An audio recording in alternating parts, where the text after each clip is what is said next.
inicialmente aqui agradecer em meu nome, em nome da ministra Miriam Belchior, ao jornalista Luiz Nassif por esse honroso convite para estar aqui nesse debate tão importante, tão qualificado, desse fórum de debates das séries brasilianas.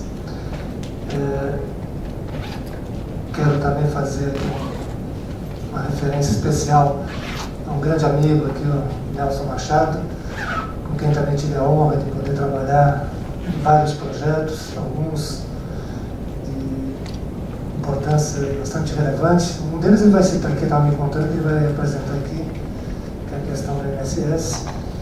Então, mais uma vez, saudar meu amigo, querido amigo Nelson Machado. Bom, gente, é uma grande satisfação mesmo participar da reflexão que se realiza hoje, com a contribuição de especialistas reconhecidos, tendo por tema essa questão da gestão pública.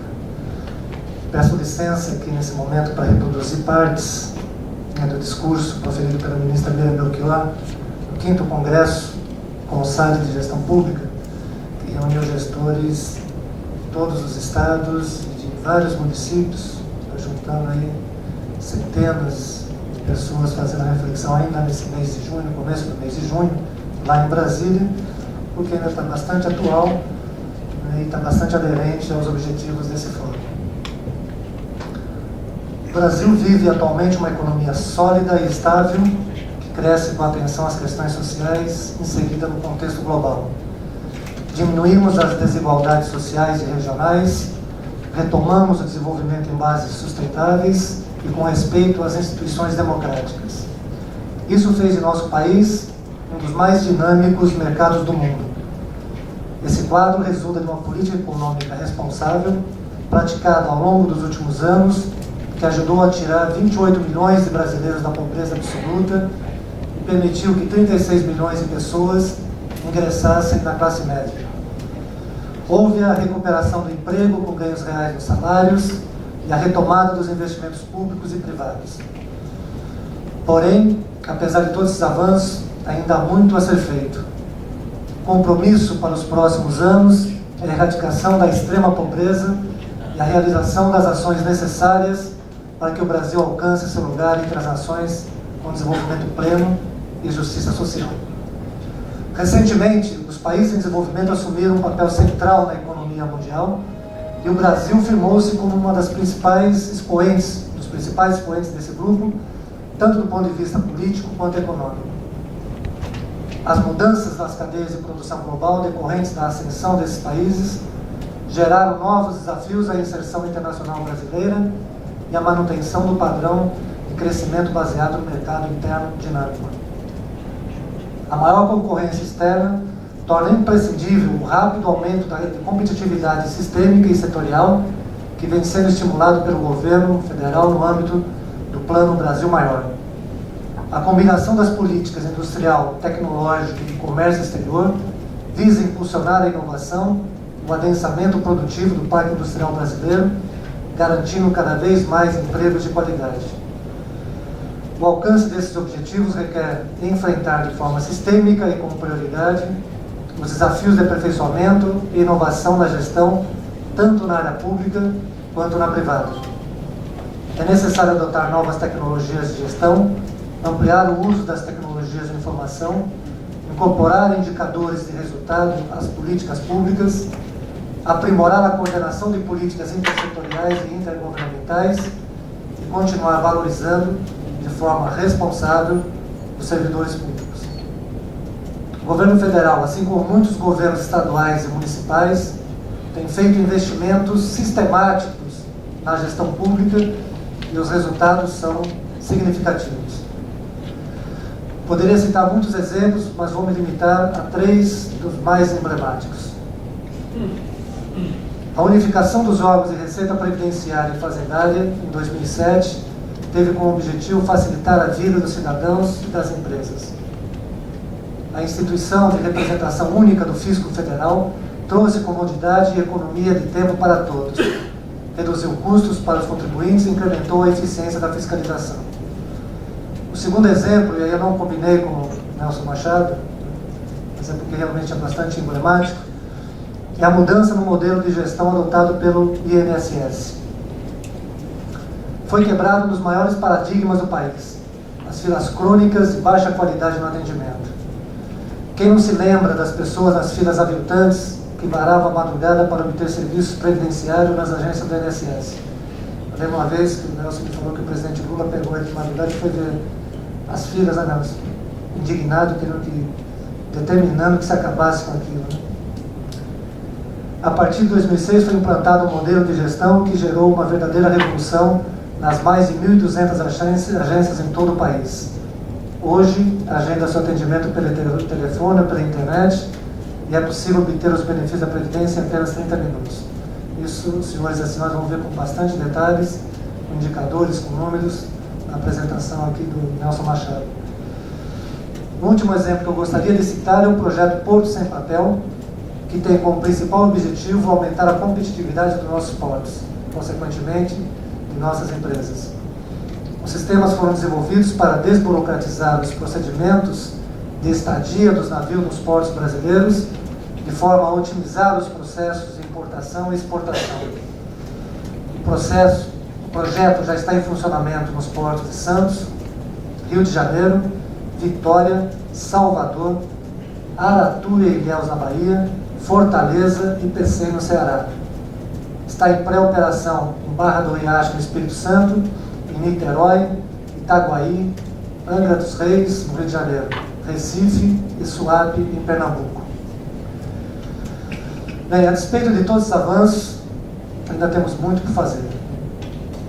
Por essa razão, a decisão da presidenta Dilma Rousseff de criar a Câmara de Gestão, Desempenho e Competitividade em 2011 é um sinal claro de seu engajamento pessoal e de sua equipe de governo em tornar ainda mais amplas e efetivas as iniciativas de aprimoramento da gestão pública no país. A Câmara de Gestão é composta por 4 ministros, da Casa Civil, do Planejamento, da Fazenda e do Desenvolvimento, Indústria e Comércio. Além disso, também é composta por 4 executivos bem-sucedidos, com larga experiência e liderança nas áreas de gestão e competitividade e em seus setores de atividades. Temos aí à frente o Dr. Jorge Gardão. A reflexão promovida no âmbito da Câmara de Gestão tem permitido ao governo estabelecer diretrizes e obter o necessário apoio político para as ações estratégicas voltadas à superação dos desafios de inovação no setor público. Desta reflexão resultou uma ampla agenda de eficiência na gestão do governo federal, compondo um programa coeso e englobando um conjunto de projetos e iniciativas em 3 eixos de atuação. O primeiro refere-se à qualidade da prestação de serviços para a população e para as empresas, tendo como foco a pactuação com as áreas fins da revisão dos processos de trabalho e do estabelecimento de indicadores de melhoria dos serviços, com impacto na implementação das políticas públicas e na entrega de resultados nos programas prioritários do governo. O segundo eixo diz respeito à melhoria da eficiência do gasto. Nesse item, destaca-se um projeto Esplanada Sustentável, que visa reduzir o gasto com custeio administrativo, estimulando o uso racional dos recursos naturais e dos bens públicos, garantindo inclusive a gestão integrada de resíduos e sua destinação ambientalmente correta. Atualmente contamos com a participação por adesão de 21 ministérios. A fase é de pactuar metas, indicadores que pretendemos chegar até o final da gestão da atual presidenta. Ainda em 2011, o governo federal economizou mais de R$1 bilhão com passagens diárias e redução de aluguéis, sem comprometer os serviços. Outro projeto desse eixo refere-se à melhoria do controle das despesas com folha de pagamento. Por meio de uma minuciosa auditoria, que também começou em maio de 2011, já foi possível corrigir pagamentos indevidos a servidores já falecidos, vantagens equivocadas e duplos vínculos, para citar apenas alguns exemplos. O terceiro eixo da agenda, dessa agenda de eficiência na gestão do governo federal, busca tornar a estrutura pública mais ágil e mais efetiva. Para isso, agrega projetos como a revisão dos marcos legais mais complexos, como o modelo regulatório da mineração e a modernização da lei de licitações, como a introdução do regime diferenciado de compras, já citado aqui também pelo Nassif. Esse eixo contempla também o planejamento da força de trabalho a médio e longo prazos, a necessidade de alinhamento com as novas competências exigidas para o serviço público, ampliação em setores estratégicos como educação e saúde e recomposição natural do quadro de pessoal. Só para os senhores terem uma ideia, em torno de 50% da nossa força de trabalho atual no governo federal deve estar em condições de se aposentar nos próximos 4 anos. Então precisamos aí de um trabalho de recuperação e de recomposição muito forte, principalmente nesses setores de educação e saúde. Faz parte desse eixo ainda a aplicação das tecnologias da informação, que cada dia mais cumpre o papel de racionalizar, agilizar e dar maior transparência aos processos administrativos. Acredito também que é necessário reduzir a fragmentação da ação estatal e a perda de recursos e de oportunidades decorrentes da falta de coordenação e de articulação entre as diversas esferas de governo.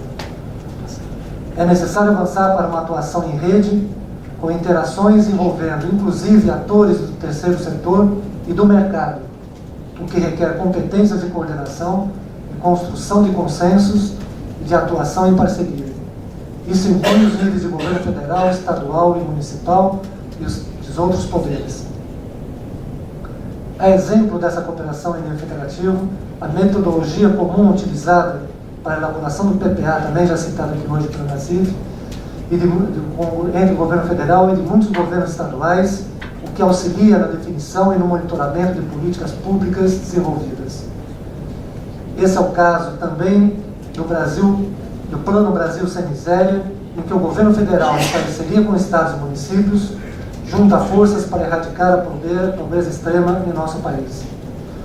Outra iniciativa fundamental na melhoria da gestão pública é o processo de crescente aproximação entre o Estado e a sociedade, decorrente de iniciativas que propiciam a transparência dos atos de governo e a participação social na administração pública. A Lei de Acesso à Informação, que está em vigor desde 16 de maio, é um exemplo nessa direção. Ela visa assegurar e regular o direito fundamental de acesso à informação no âmbito da administração pública. A Lei de Acesso à Informação, nós chamamos de LAI, para ficar mais simples, incorpora o princípio da publicidade como preceito geral, tratando o sigilo como exceção, contribuindo para a transparência da gestão e o controle social. O Ministério do Planejamento e todos os demais órgãos da administração federal se mobilizaram para implementar a LAI, que estabeleceu prazos e procedimentos rigorosos de garantia ao cidadão do acesso à informação rápido e simplificado. Apenas para ficar no âmbito do Ministério do Planejamento, criamos uma estrutura permeando todas as nossas unidades, com atribuição clara de responsabilidades em relação ao processo de solicitação de informação pelo cidadão. Essa estrutura não acarretou o crescimento da máquina administrativa, que foi construída com base no aproveitamento dos recursos disponíveis atualmente. Assim, ela assumiu a forma de uma rede de servidores que atuam como pontos focais, responsabilizando-se pela recepção, análise e preparação das respostas. Os resultados iniciais da implementação da Lei de Acesso à Informação são animadores, demonstrando que o canal aberto está sendo efetivamente utilizado.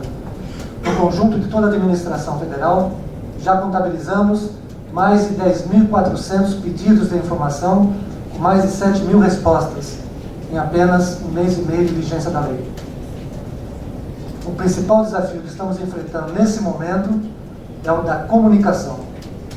A tradução da resposta que a administração pública está acostumada a produzir, geralmente em linguagem técnica e protocolar, para a compreensão do leigo. Esse esforço está impulsionando o aprendizado pela burocracia pública da comunicação direta com o cidadão, evitando termos técnicos, jargões e detalhes desnecessários.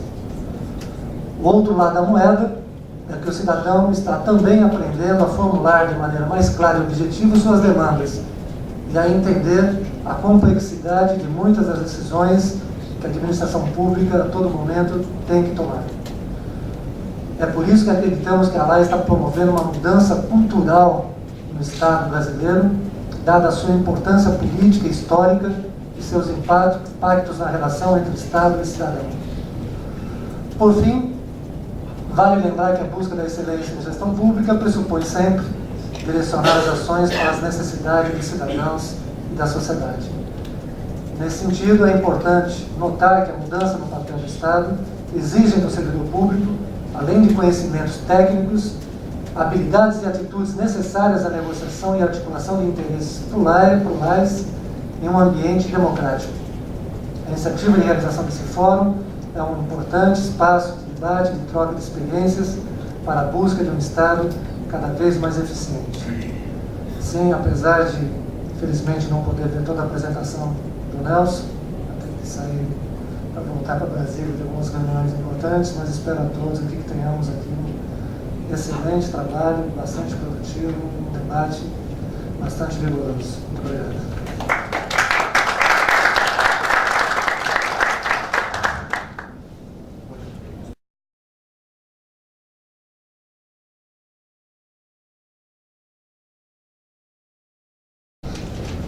Bom, está aberto para as perguntas dos senhores. Eu tenho uma primeira pergunta aqui, só, se bem que eu acho que vai ser... Essa questão do acesso à informação é pela internet, do ponto de vista tecnológico, o que vai exigir? É porque você vai trabalhar com megadados aí de informação de todas as áreas, ou seja, além daquelas informações pontuais para o consumidor, você tem um conjunto de dados aí que vão ter que ser trabalhados aí por ferramentas estatísticas e tudo mais.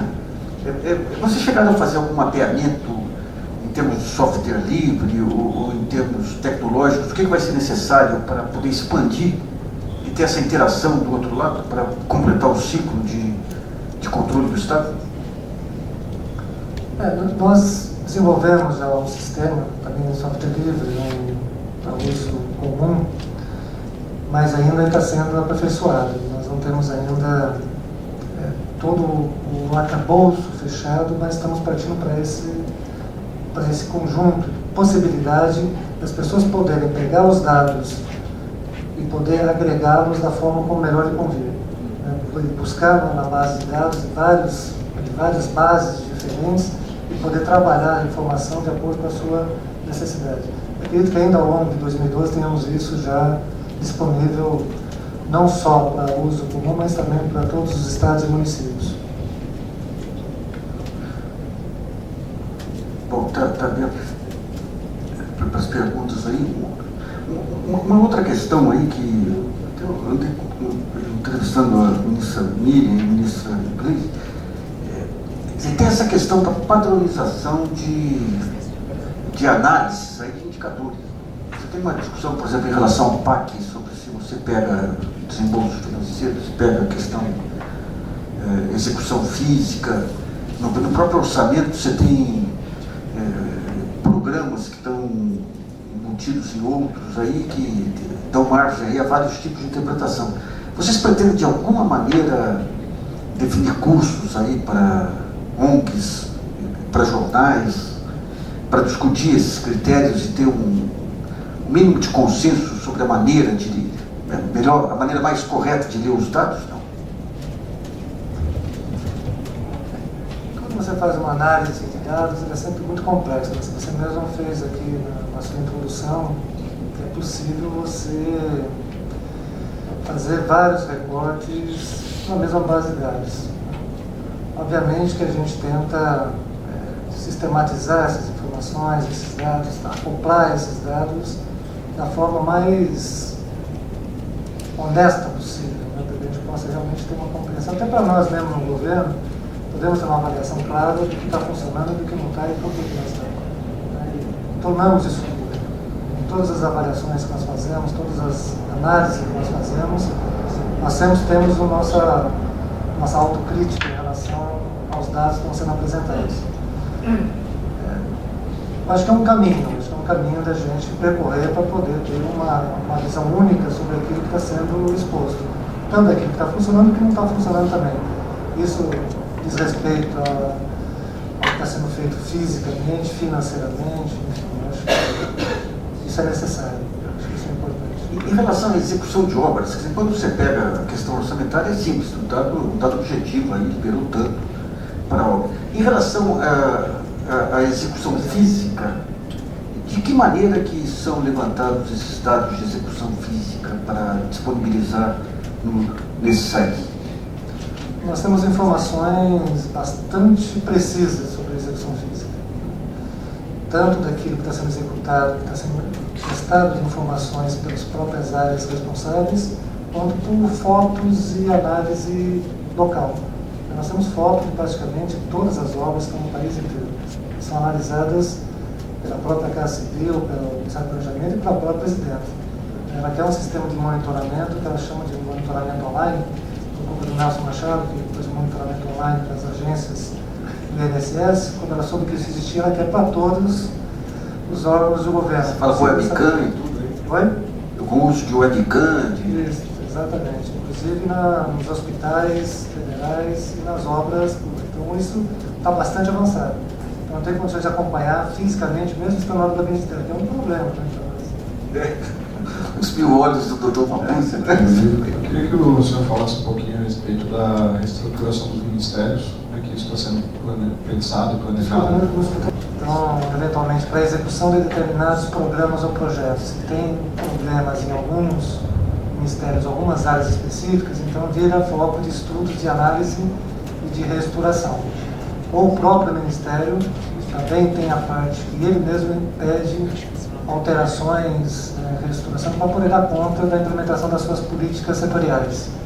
Então isso é feito pontualmente, não tem uma política, vamos rever tudo, vamos fazer, como se fala, vamos fazer enxugamento, vamos fazer uma legislação ampla, por exemplo, no Ministério do Planejamento, nós sentimos a necessidade de fazer uma restauração bastante pesada no começo do ano passado, que foi unir a antiga Secretaria de Gestão com a Secretaria de Recursos Humanos.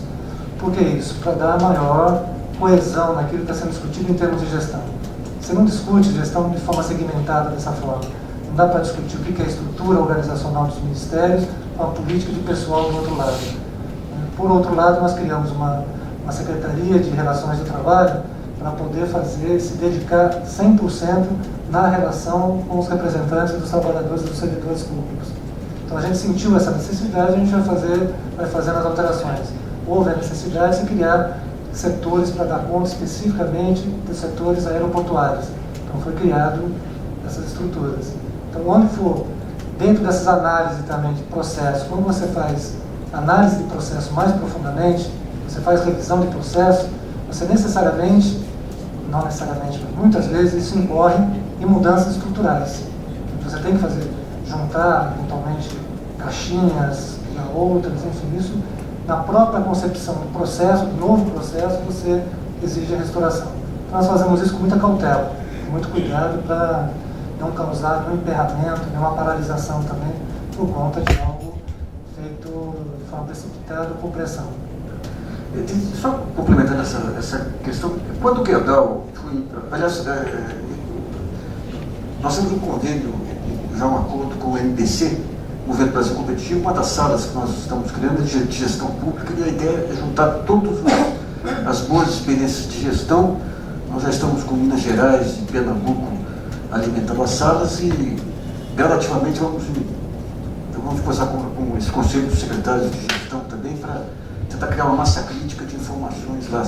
Mas uma dúvida minha, quando o Gerdau foi indicado aí para esse Conselho de Gestão, nós tentamos levantar muitos dados lá do Nelson Rockefeller, no começo dos anos 50 nos Estados Unidos, quando ele foi incumbido da reforma gerencial do Estado lá pelo Eisenhower.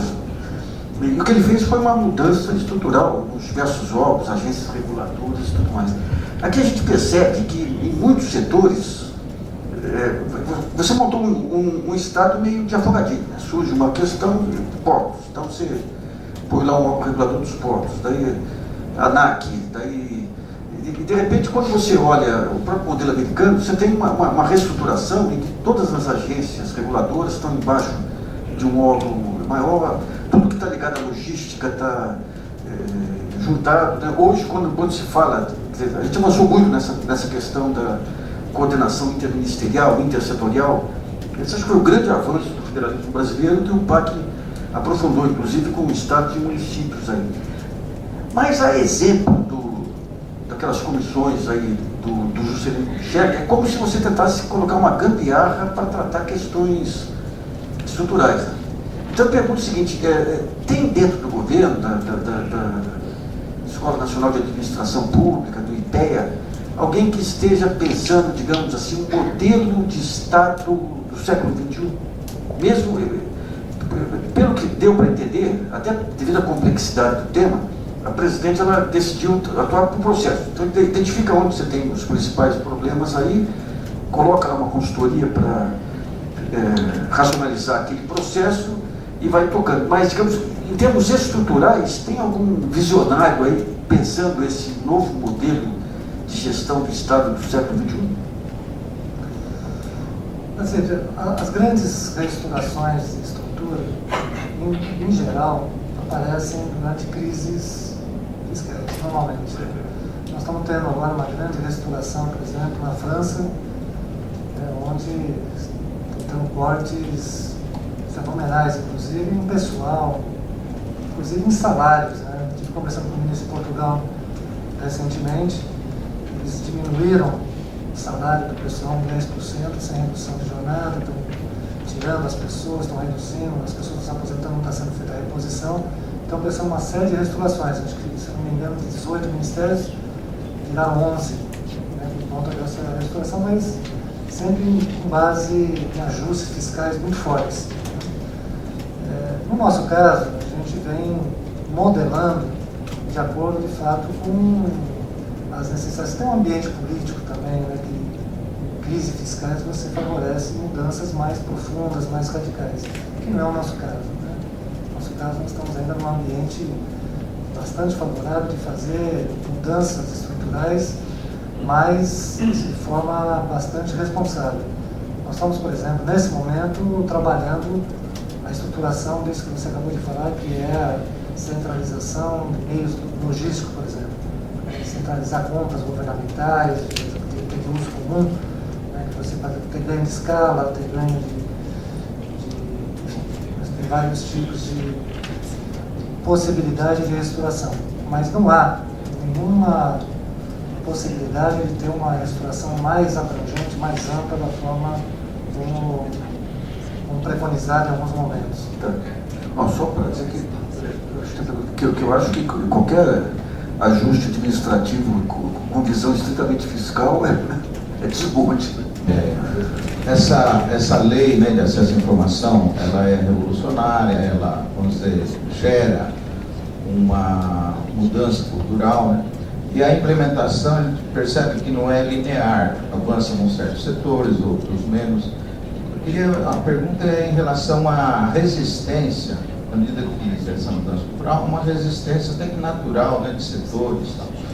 Inclusive, a gente tem notícias de liminares, principalmente quando envolve o salário, né, de funcionários. Queria que você desse uma análise de como está isso. Né? Sempre que você faz uma mudança mais profunda, você tem alguns tipos de resistência.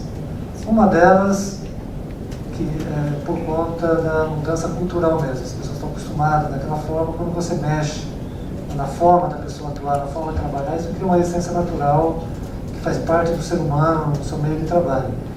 Tem outras que não, por ter propriedade na informação, isso também pode causar vários problemas para essas pessoas ou para determinados setores por serem proprietários e se utilizarem dessas informações.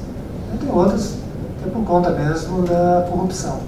Né? Você, ao abrir e escancarar, você está evidenciando ou está minimizando possibilidades de corrupções em determinados setores. Então são resistências diferentes, tem que ser tratadas de forma também diferentes. Né? Muitas dessas tem que trabalhar na mudança cultural mesmo. Você trabalhar isso ao longo do tempo, ao longo dos meses, ao longo dos anos até, para que você possa ter um conceito diferente de relacionamento do Estado com a sociedade. Temos resistências sim, resistências de formas diferenciadas, salários, num primeiro momento houve todo um levante, né, de problemas que poderiam ocorrer, vários factores, vários argumentos que não se justificaram, enfim.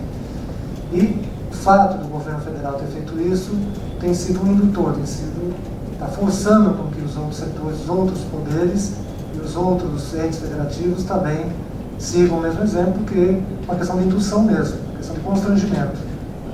Então isso, com o tempo, isso a gente vai conseguindo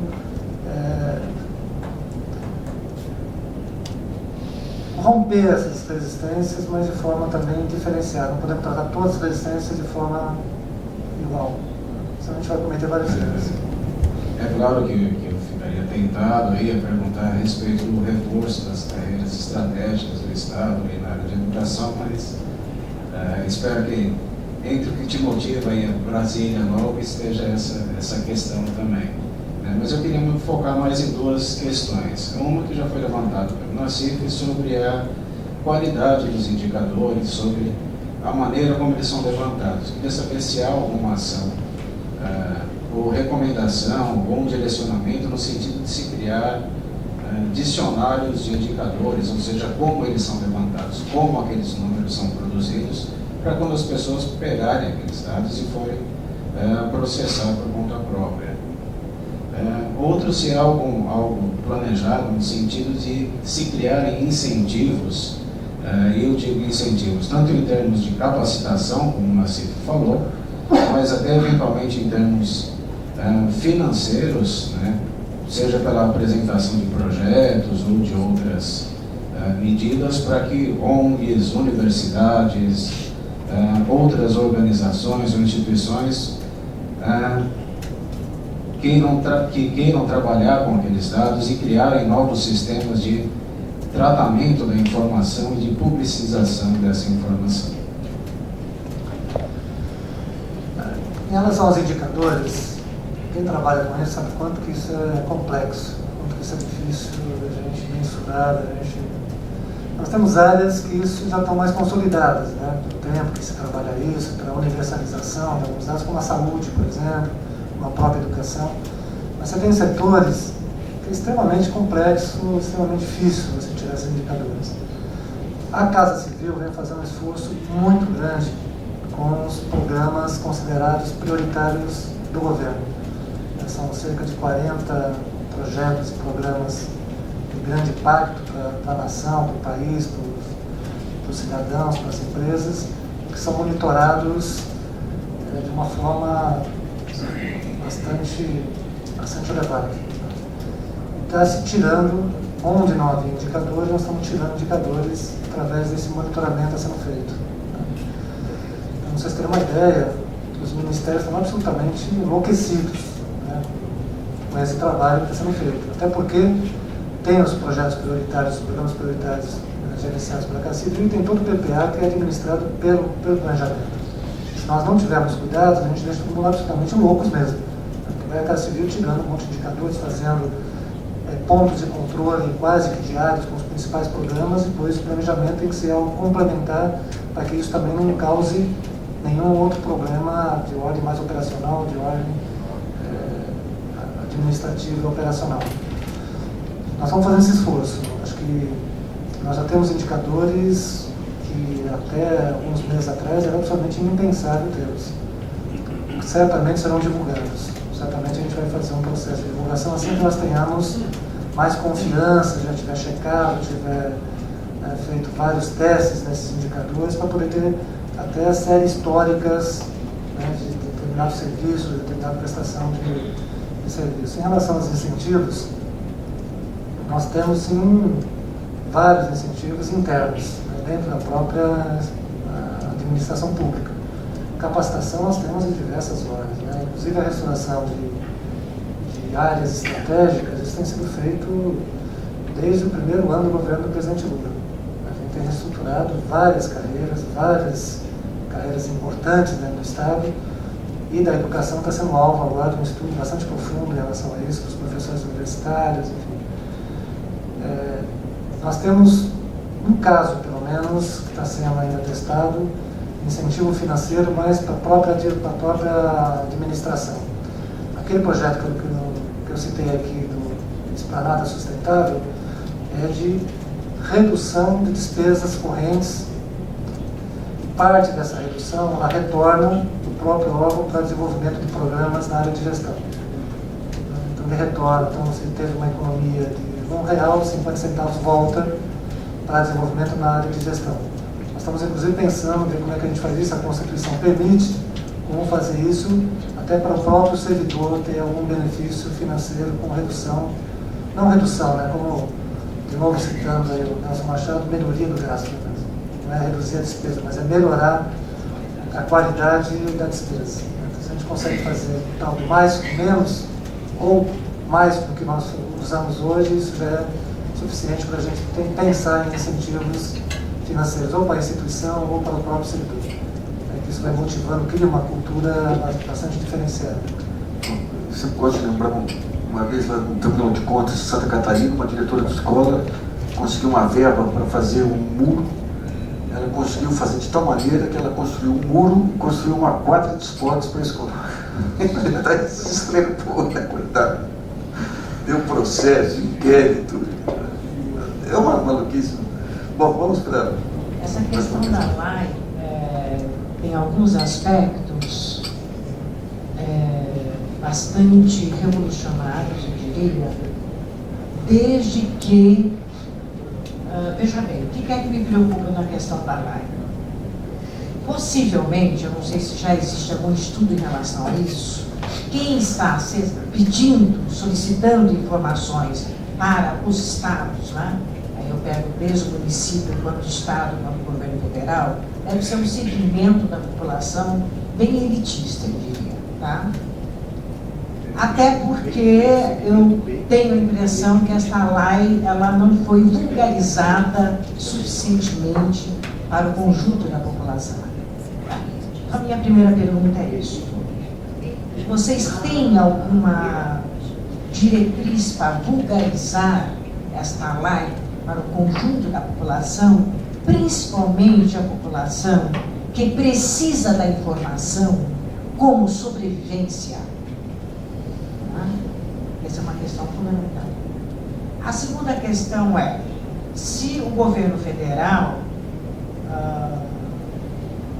pensa em como responder às demandas que não sejam demandas também setorializadas, tá? Porque, veja bem, todo mundo está fazendo as suas centrais de atendimento à população, todo mundo, né? Desde o município, o governo estadual e federal.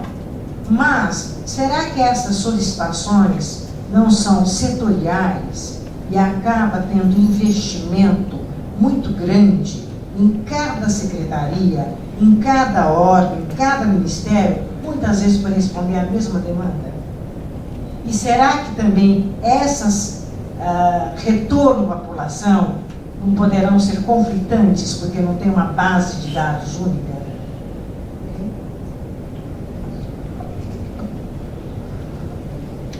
Eu acho que você tem razão quando você diz que, nesse primeiro momento, eu acho que o que mais procura nos órgãos públicos para trazer informações são pessoas,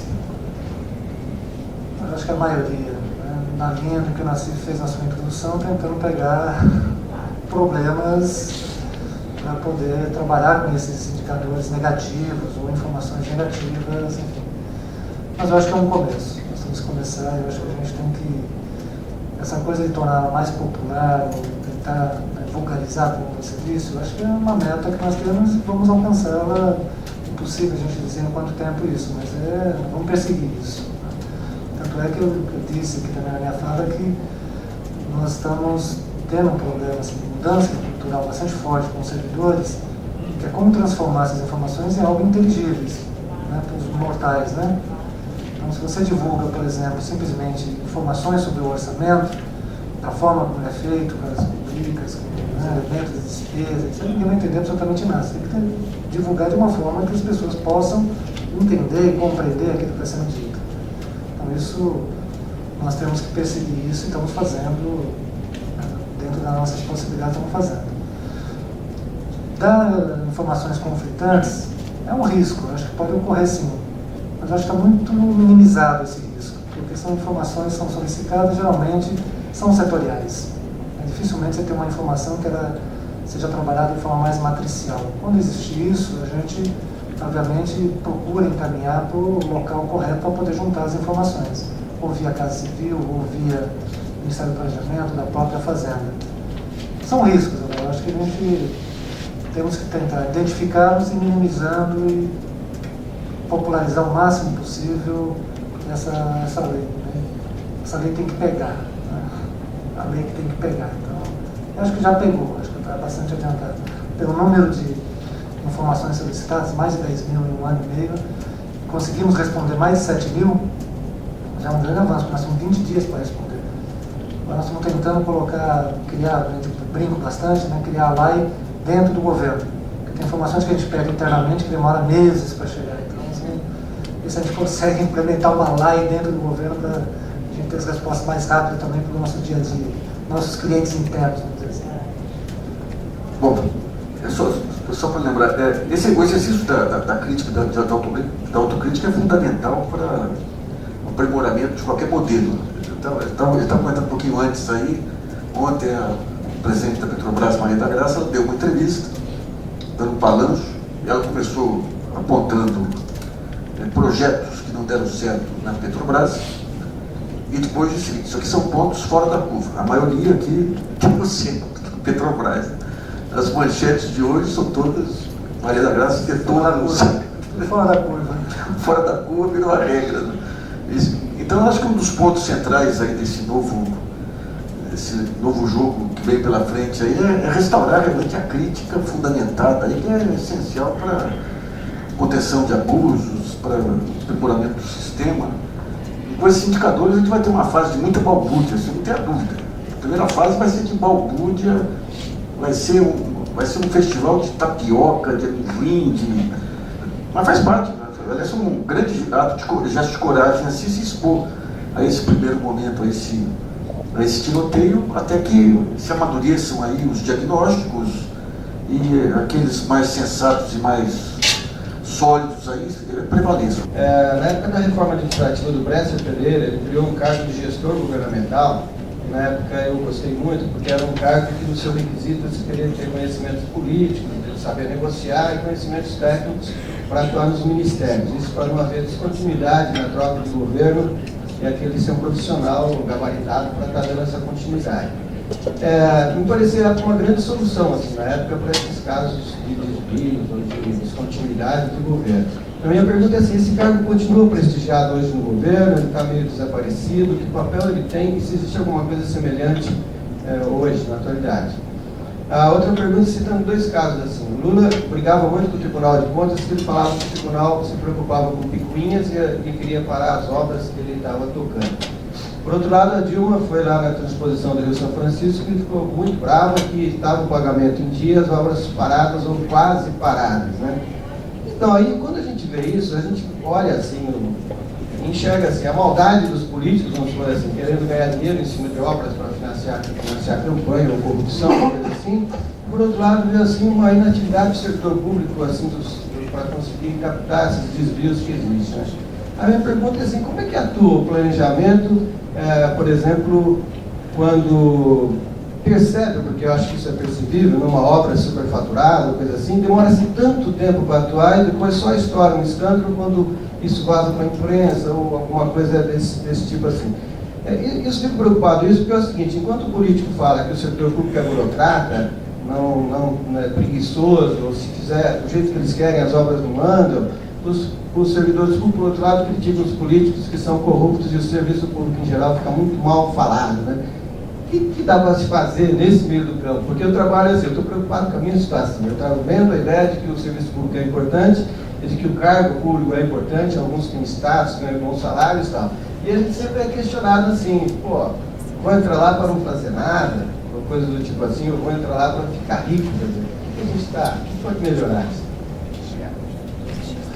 Bom, primeiro esse profissional aí que chama de gestor, então do gestor que se chama de gestão governamental, essa é uma carreira que foi criada mesmo na época do Bresser, em 95, ano. E hoje nós contamos com mais de 1000 profissionais nessa área. Então, todo ano, ou quase todos os anos, são feitos concursos para renovar a entrada desse pessoal. É um pessoal, de fato, altamente qualificado, mas que não tem sido usado ao longo de toda a sua história com toda a sua plenitude. Não tem sido, de fato, utilizado para ajudar no desenvolvimento de políticas públicas ou de fazer a gestão dentro dos próprios ministérios. Alguns sim, outros não. Então nós estamos remodelando essa carreira, estamos repensando juntamente com eles formato para que eles possam ser melhores aproveitados na sua plenitude. Assim. Mas tem várias carreiras, né, que nós chamamos no ciclo de gestão, por exemplo, que tem esse mesmo patamar. Se pegar as carreiras, por exemplo, da Fazenda, as carreiras de gestão, de orçamento, né, de finanças, são todas carreiras top, né, do governo federal. São pessoas muito bem remuneradas e muito bem qualificadas. Essas pessoas são recicladas constantemente. Né, são, inclusive, um investimento muito grande nesse pessoal. Esperamos que cada vez mais tenhamos um retorno maior também desse pessoal. Tem sido investido. Então, não só tem sido investido, como a gente está reciclando, repensando a forma de atuação desse específico, que por acaso é administrado também pelo Ministério do Planejamento. Essa questão do PAC, de obras do PAC, que eventualmente se encontra alguma obra que esteja no estágio que deveria estar, ou que esteja eventualmente atrasada, também cai um pouco naquele rol fora da curva também. Nós temos milhares de obras andando muito bem. Centenas e centenas de obras no país inteiro estão absolutamente ou no seu estágio que deveria estar, ou até mais avançado do que poderia. Obviamente tem algumas atrasadas, isso é natural. Mas o que aparece sempre, obviamente, são aquelas que tiveram algum tipo de problema, ou teve alguma greve, né, no setor daquela empresa, ou daquele setor específico, né, que gerou algum motivo que levou a uma paralisação, a algum atraso. Mas o fato da gente constatar que há atraso, que a presidenta ficar sabendo que tem problema, já é um grande avanço no país. Antigamente nem isso se sabia. As coisas se paralisavam, ficavam, né, no esquecimento, as empresas recebiam o que tinham que receber, não entregavam e a gente sequer ficava sabendo. Então hoje acho que já é um avanço a gente ter as críticas e poder identificar onde é que tem problema e trabalhar em cima de resolver as crises. Nós temos gerenciamento de crises, temos grupos especificamente para isso. Então eu acho que, do ponto de vista do andamento do PAC, eu acho que está muito bem. Acho que está bem desenvolvido. Bom, então muito obrigado aí por sua exposição inicial. Eu agradeço. Bom retorno a Brasília. Infelizmente não posso ficar, mas